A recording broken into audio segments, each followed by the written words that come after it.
All right, in this episode of Restoring Christine, we're continuing with the body filler. This time we took care of the rear of the passenger side quarter panel, floated it with fill material, then a skim coat, knocked down some high spots, got it looking nice and tight. It's very smooth. It came out really great. If you're interested in seeing how we got this done this weekend, stay tuned.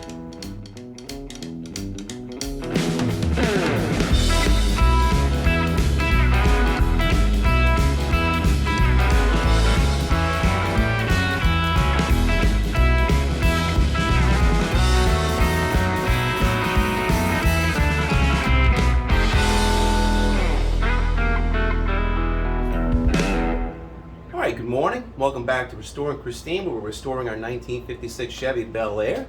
We're finally in the bodywork stage. We've gotten through all the rust repairs, so just a quick little recap. The first 60 or so episodes of this channel have all been devoted to replacing rusty sheet metal, replacing floor pan, trunk pan, quarter panels, door skins, door shells, trunk skin, trunk shell. All of those different things are covered somewhere within the first 60 or so episodes of this channel. And now I'm at the part where I'm starting to do body filler. So starting at about episode 62, I think, I reviewed, or I showed all the body fillers that we're going to be using on Christine. I'm not using Bondo products. I'm using at the moment I'm using Roberlo. Using Maxifill for the main fill material and a Maxilight for the skim coat. So the last two episodes I'm doing body filler, and I did one on the door by hand, and I used hand blocks, and then showed you how to wear yourself out.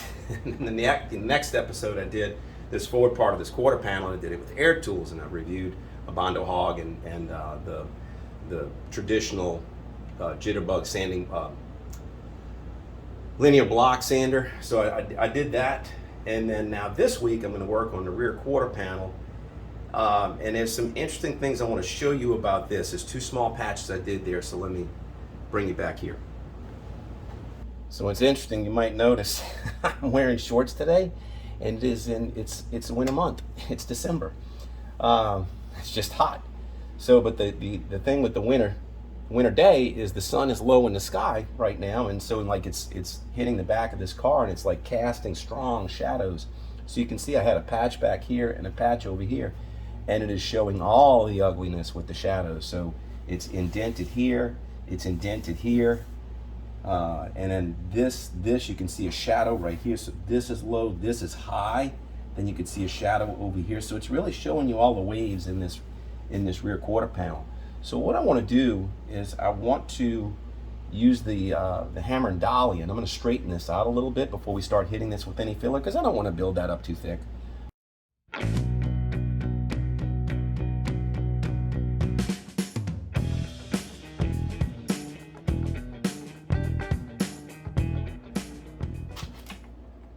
Well, it didn't take a whole lot. I stretched the weld from where I could get the hammer in the front, and then I came from the back, and I used the dolly and did some off dolly hammering to get this into shape. And this all looks a lot better. I know the camera probably doesn't pick it up, but the epoxy primer, you can see where it stretched or it moved because the epoxy primer popped. So I'm gonna have to take this and scuff this pretty good. I'll probably hit it with the metal etching primer, just in case, and then make sure that this is good and scuffed, and we'll hit body filler on all this. Now I need to do the same thing over here. Man, with this sun, it's really hard to see, but you know, this little dent, I'll pull that out if I can get to it. There's inside the rear of the fender well is right there. I can see it through the hole. So I've got to find a way to get in there and straighten all this out and get that pulled, and then we'll be able to hit this with body filler. All right, well, I hit it. Like I said, it didn't take much. It was about 5 minutes worth of work, and it's in a tricky area on the back, but I don't know if you can see it with the sun, but the shadows throughout are just a lot better. And I mean, the sun is really attacking from back here, so it used to have a lot of wave in it, and now it doesn't. So I'm gonna go ahead and call that good. I might want to push this in a little bit, because it looks like it's fat, and then it dives in where the lip of the wheel well is. So that's probably gonna appear, if I did this with filler, I bet that's gonna appear as a big old hump. So I'm going to try to take that down, and then I'll scuff it up, make sure that the epoxy that's popping off where I was beating on it with the hammer, I'll get some of the metal etching primer on that, scuff this up, hit it with body filler, and away we go. Okay, a couple of quick observations. I had a crack over here at the back when I was beating on it. I could see it opened up a little bit of a crack, so I just took out my welding machine and I repaired that and grinded it down. So let me go ahead and mix some body filler, and then we'll go ahead and put a pass over this and start sanding it, and we'll get it shaped up.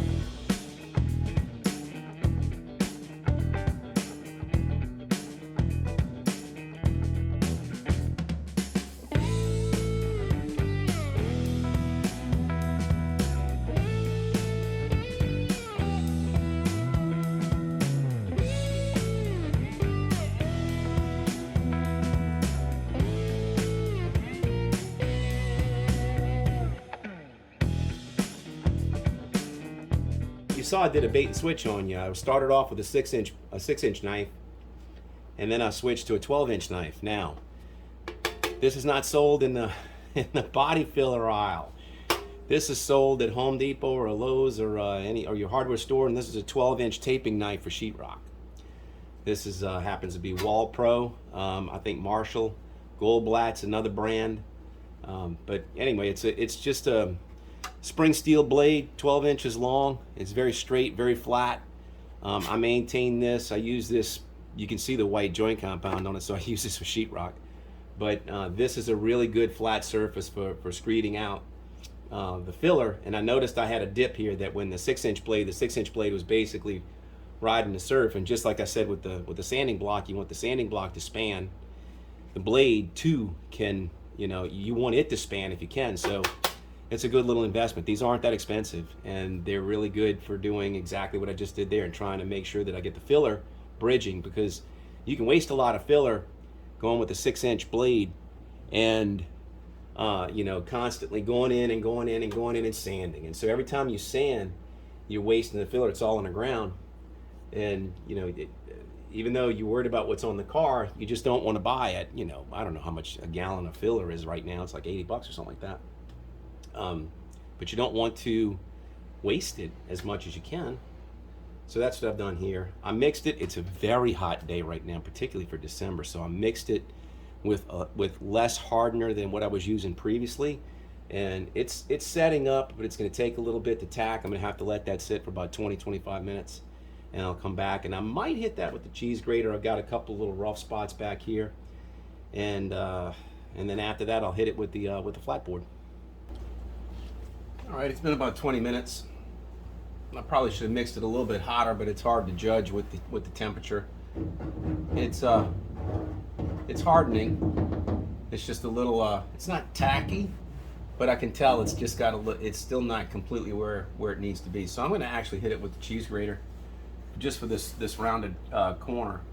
And I know in my previous videos I said I'm not a huge fan of the cheese grater, but it has its place.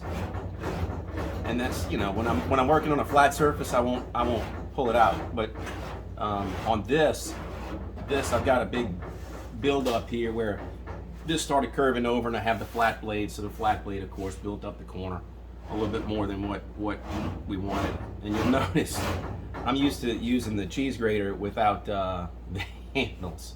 Now look, it just did exactly what I was worried about right there. It just gouged, and it went underneath, so I know I'm going to have another pass on that. But since this is the first pass, it's not that huge of a deal.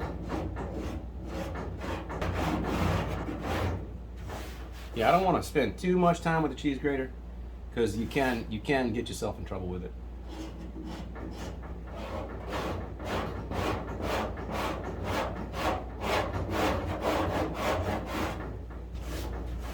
All right, I'm going to make a pass with the Bondo Hog. That's the 8-inch DA.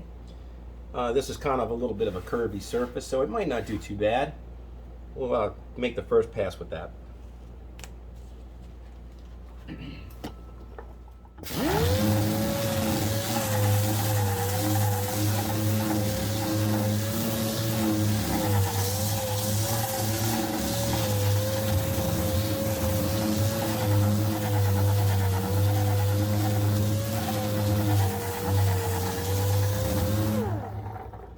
not know, this is still low right here, so I'm just making sure not to dig into that. I know I need to build up to that. That was where my low spot was to begin with.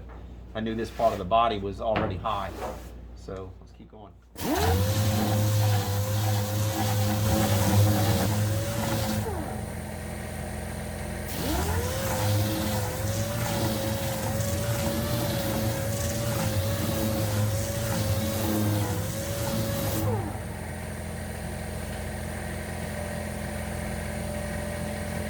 While the compressor was cycling, I turned the camera off, moved it, and I'm going to hit this little spot with the Bondo Hog.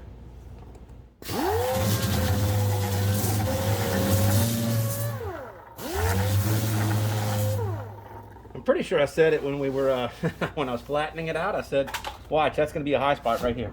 And there it is. So this is going to take some work.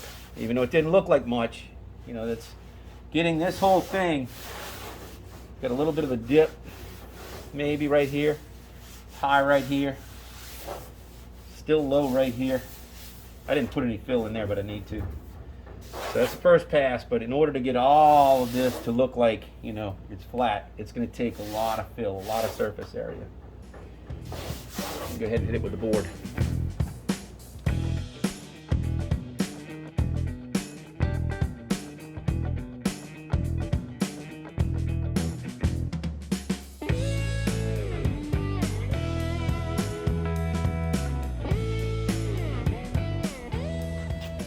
I just did a little off hammer picking, so I put this behind the high spots just off to the side and tapped on the high spots and try to get them to drop down. I did that here, here, and here. Just a little bit. I mean, you put the knife on it, you can't even see it. It's barely. I mean, it's maybe a 16th. I don't think I got this one down low. No, that's a ridge. I'm gonna have to work this one a little bit more. I'm gonna knock that down, mix with some body filler, fill this, and let that set. All right, so what is this, a second pass? I mixed it up a little hotter. I'm gonna go ahead and knock it down a little bit. I'm gonna hit it first with the Bondo Hog just to level it a little bit, and then I'll hit it with the board. So instead of going time lapse, we'll just do it. I got my dust mask on. Very important.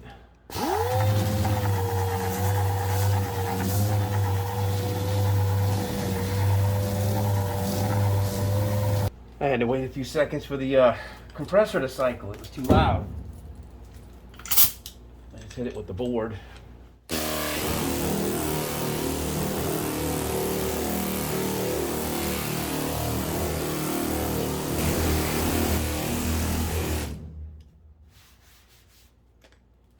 Alright. A little better. That was a high spot, and now it's a little bit low. So I'm going to keep working this, and let's see where it goes.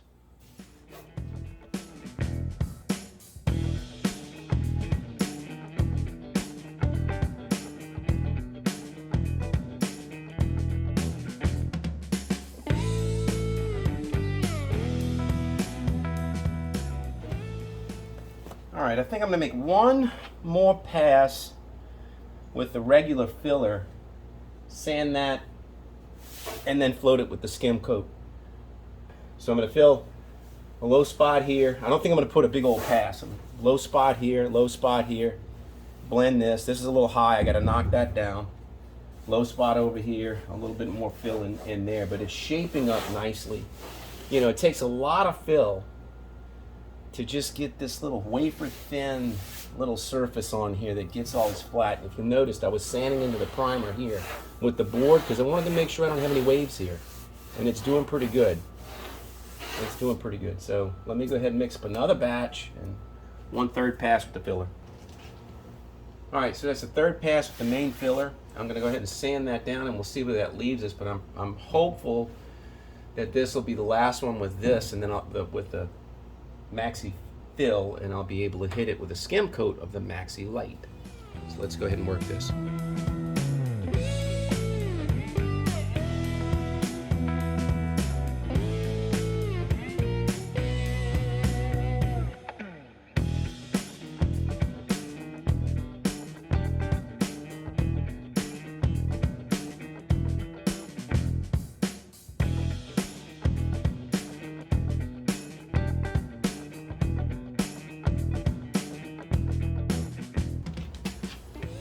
All right, that's about as far as I can go with the air tools. It's looking good. I pushed in at the high spot here. I still got a little bit of a high right here. I'm gonna have to ding that in. But what I'm gonna do is I need to work this corner, and I've got a curved Durablock that will go right into that little crevice. I'm just gonna work that by hand.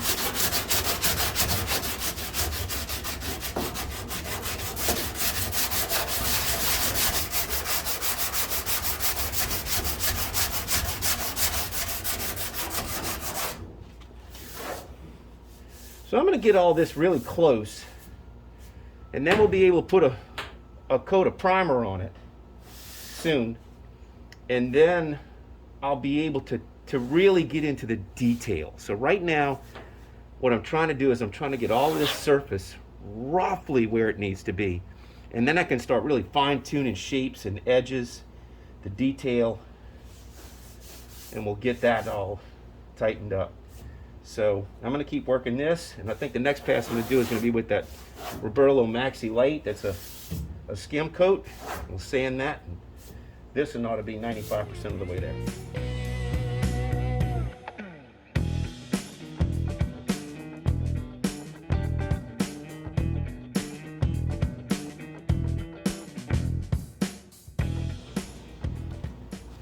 Yeah, I feel good about that. So that's the Roberlo Maxilight, and it's more fluid than the other filler. So I did pretty good. I just got a couple little holidays like right around this edge, but like I'm saying, I'm trying to get this to 95%. Okay, and then what I'll be able to do is once I prime this entire side of the car, then I'll be able to find all the little flaws and work everything just so.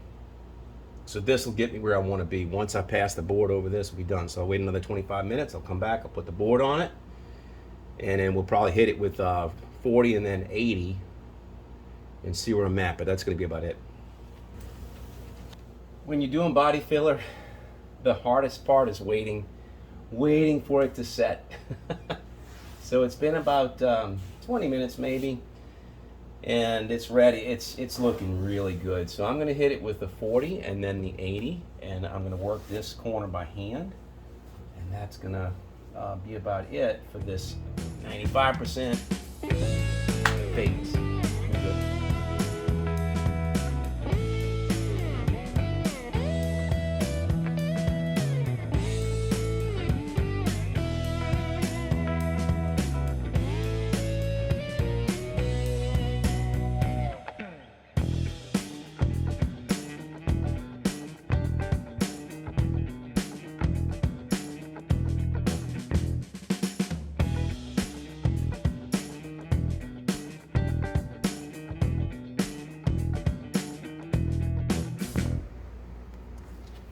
That's just about it. I gotta blend it a little further up here. This is a little low. We're sanding into, you can see how it's hitting metal here, it's high. And if you look really good, it's not hitting this, so that's a little bit of a low spot, so I'm gonna fill that in. Gonna play with this a little bit more. Got a little, tiny little holiday right here. But otherwise, that looks really good. Now, just to show you how little material I'm building up, can you see it? There's not a whole lot. You know, it's covering a big surface area, but it's not super thick. It's really, really thin. Most of that gallon is on the floor. You know, this is where all the fill material is. You sand through it to get to that surface, but again, it's not what's on the floor, it's what's on the car. All right, I have run out of daylight, but it's coming along really nicely, really, really nicely. I've got a couple of spots, 1, 2, 3 high spots, right here, here, and there. I still need to bring down a little bit and work with, but this is going to be really close, really, really close. You can see how it's coming out there. At my tail light, I'm going to have to work some detail here on the corner. That's normal. but I don't have it yet. Just like I'm gonna have to do at the edge of my door. I'll work that door gap. But it's coming along really nicely. Really, really well. Really pleased with it. I'm gonna have to hit it with primer soon because your hand feels the texture of the filler and the texture of the paint separately. So it kind of like you feel a drag and then it goes slick and you can't tell if that's a high spot, low spot, or whatever. At least by feel. But it's looking really good. Really, really good. Just takes a little bit of detail work. All right. That's going to do it for another episode. So we got, the passenger side is about done as far as getting 95%. I'll prime it soon, and then we'll continue to work that last 5%. But that last 5% is what makes the difference between a decent paint job and a really good paint job. So I'm going to be back at it next week. Absolutely looking forward to it. This is getting to be fun now because I'm starting to see some results. So I'm enjoying it. I hope you are too. If you're liking my videos, please give them a thumbs up. And if you're enjoying the channel, I'd appreciate a subscription. Until I see you next time, take care of yourself. Cheers.